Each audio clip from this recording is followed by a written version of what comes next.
I'm too racist that China. China. I'm from China. How long have you been here? 3.5 years. So people call me Happy, but the name on my passport is Qiu Jianzhen, and I'm a freshman in college at Palm Beach Atlantic University, and my major is behavioral neuroscience. What made you want to come to America first? People always ask me that question, and I never knew how to answer. I was going through a tough time in China. I didn't really care where I will be end up at. And there was exchange students program came to my school and told us there's an opportunity for me to study abroad. So I was like, okay, cool. I remember it was summer 2018. I was 14 and I flew from Shanghai International Airport to San Francisco International Airport. And everything was different. The first thing I realized, everything was in English. And there's definitely more ethnicities. And I just got used to it super fast. I never was like, oh, this is different, that is different, because nothing was the same. So you don't realize the transition when everything's different. Or you don't realize the transition when nothing's the same.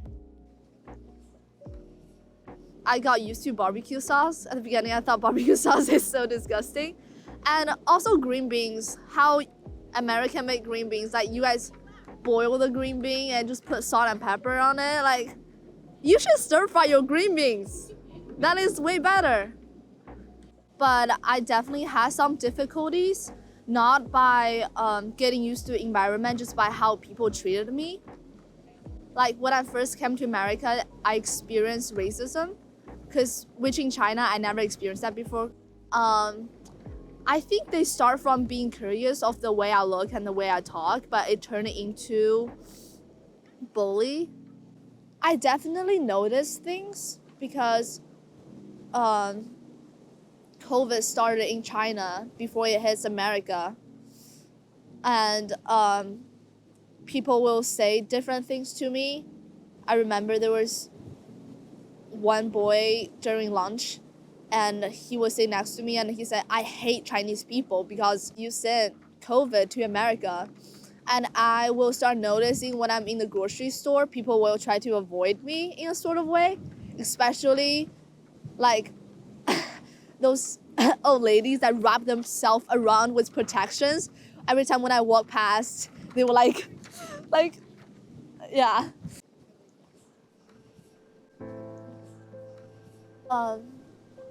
Yeah, I went back to China after a year and then I came back. And that was the last time I was in China, summer 2019. I haven't been back home for 2.5 years because of COVID. And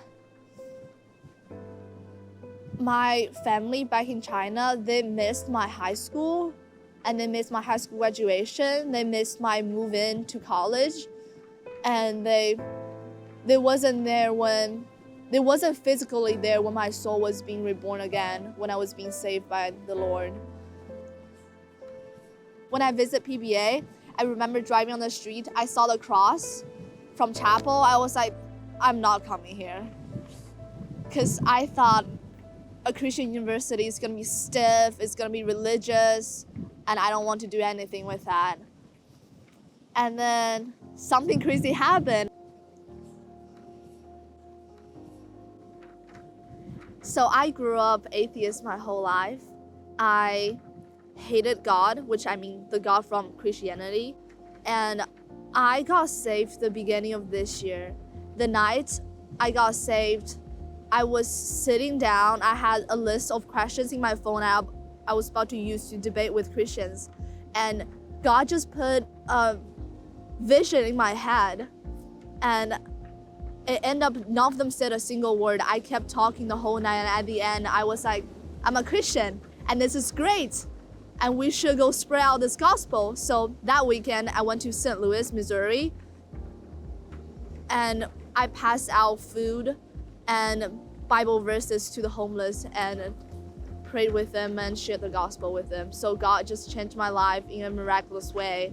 Like a night before I was an atheist, a night after I was a disciple of God. God has rewarded me by seeing my dad getting saved.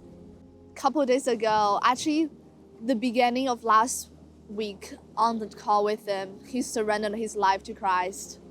And that was just great because I've never really had a connection with my family the past 2.5 years, but God has been connecting us this way. Like we're aiming the direction towards through his grace. Yeah. If I was me a couple years ago, I would just sit here and having this interview thinking about, oh, this is a light, this is a camera, this is Amber, that's Caleb, that's the sand, that's the beach, everything's nice. But now I will think all that, and then I will think I'm so thankful, I'm so blessed because God created all this.